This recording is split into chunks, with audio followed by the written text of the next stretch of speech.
अब चलते हैं सहज अग्रवाल के पास। हमारे साथ head of derivatives Kotak securities के मौजूद हैं। सहज, गुड मॉर्निंग। कार्यक्रम में स्वागत है। इंडेक्स की प्लेसमेंट तो काफ़ी तक रेंज बाउंड नजर आ रही है, लेकिन स्टॉक स्पेसिफिक आपका व्यू, इंडेक्स पे व्यू क्या है? इस वक्त कैसे अप्रोच कर रहे हैं आप मार्केट्स को?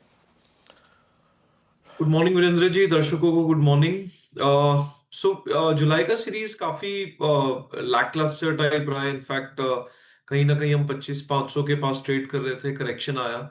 एफआई की प्लेसमेंट भी यदि आप देखेंगे तो हमने ये सीरीज की शुरुआत की थी 38% लॉन्ग पोजीशंस के साथ, जो अब घटकर 18% तक आ गई है।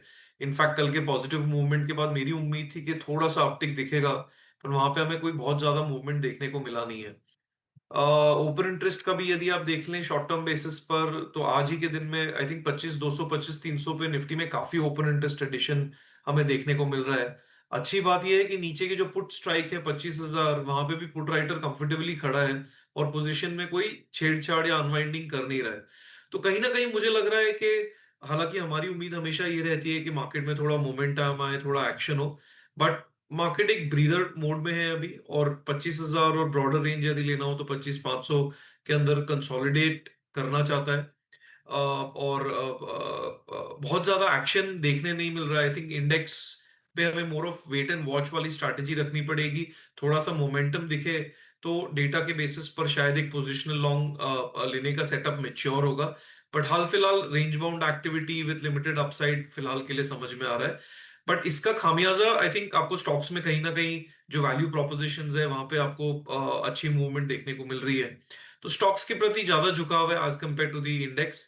इनफैक्ट बैंक निफ्टी में भी आई एम श्योर आप भी उतना ही ट्रैक करते हैं मार्केट्स को जितना मैं करता हूँ। काफी रेंज बाउंड लैकलस्टर मूवमेंट है। बैंक निफ्टी ने जब नया है मारा था तो एक उम्मीद थी कि थोड़ा नया मोमेंटम आएगा, थोड़ी बड़ी चाल चलेगा। But again it's just more sideways. तो शॉर्ट टर्म बेसिस पर मुझे लग रहा है कि range bound sideways with stock specific का यदि हम फोकस रखते हैं तो वो ज्यादा फायदेमंद होगा, क्योंकि स्टॉक स्पेसिफिक्स में एक्शन फिलहाल के लिए फिर भी है अभी। तो स्टॉक स्पेसिफिक बात कर लेते हैं। सहज, गुड मॉर्निंग। बताइए आप कहाँ दांव लगा रहे हैं इस समय? जी, तो करंट मार्केट सेटअप में मुझे लग रहा है कि एफएमसीजी, फार्मा और थोड़ा सा I would stick my neck out and से कि सिलेक्ट आईटी स्टॉक्स जो भी रीसेंट रिजल्ट्स के बाद करेक्ट हुए हैं। आई थिंक यदि थोड़ा सा मीडियम टर्म पर्सपेक्टिव रखना हो तो ये तीन सेक्टर काफी इंटरेस्टिंग लग रहे हैं। इनफैक्ट एफएमसीजी और फार्मा तो बहुत ही वेल प्लेस्ड है अभी। स्टॉक्स लाइक से पीपीएल फार्मा का यदि आप देखेंगे तो उसने अभी शॉर्ट टर्म में बेहतरीन रैली दी थी, जिसमें हमारा एक पोजिशनल ध्यान भी था। फ्रेश यदि देखने जाए तो एफएमसीजी में दो अपॉर्चुनिटीज हैं। फ्रंटलाइन में एक आईटीसी बहुत बेहतरीन लग रहा है, जहां पे वैल्यू प्रोपोजिशन बहुत अच्छा है, रिस्क डिफाइनेबल है। मेन ऐसे मार्केट में आई थिंक यदि हम as a trader, as as a market participant risk define करके चले, जो हमेशा हमें करना चाहिए, तो वो सही रहेगा। तो आईटीसी में अभी 422 का के आसपास का भाव चल रहा है। एज अ ट्रेडर 409 का सपोर्ट है, 450 तक का टारगेट हम एंटिसिपेट कर रहे हैं।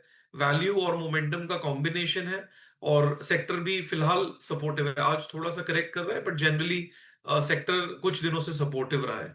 तो आईटीसी एक पहला स्टॉक रहेगा जहां पे हमारा इंटरेस्ट है। और दूसरी अपॉर्चुनिटी जो अच्छी लग रही है वो है वीबीएल, वरुण बेवरेजेस लिमिटेड। ये स्टॉक भी फंडामेंटली काफी पॉजिटिवली बायस्ड है। Again good risk reward, multi bottom support, 470 के आसपास ये स्टॉक ट्रेड कर रहा है। 447 का सपोर्ट रखिए इसमें, और ऊपर की तरफ में 510 तक का टारगेट इसमें हम एंटिसिपेट कर रहे हैं अगले कुछ दिनों में। Okay, Varun beverages, I think आप इसमें रिवर्सल प्ले कर रहे हैं। आईटीसी भी अगर आप देखें तो मोर और लेस आप अच्छे रिवॉर्ड के एक्सपेक्टेशन में हैं। अच्छा, एक आप दोनों जो ट्रेड्स पिक किए सहज, मैं उनको समझ सकता हूँ। आप उसमें एक बेटर रिवॉर्ड रिवर्सल खोज रहे हैं।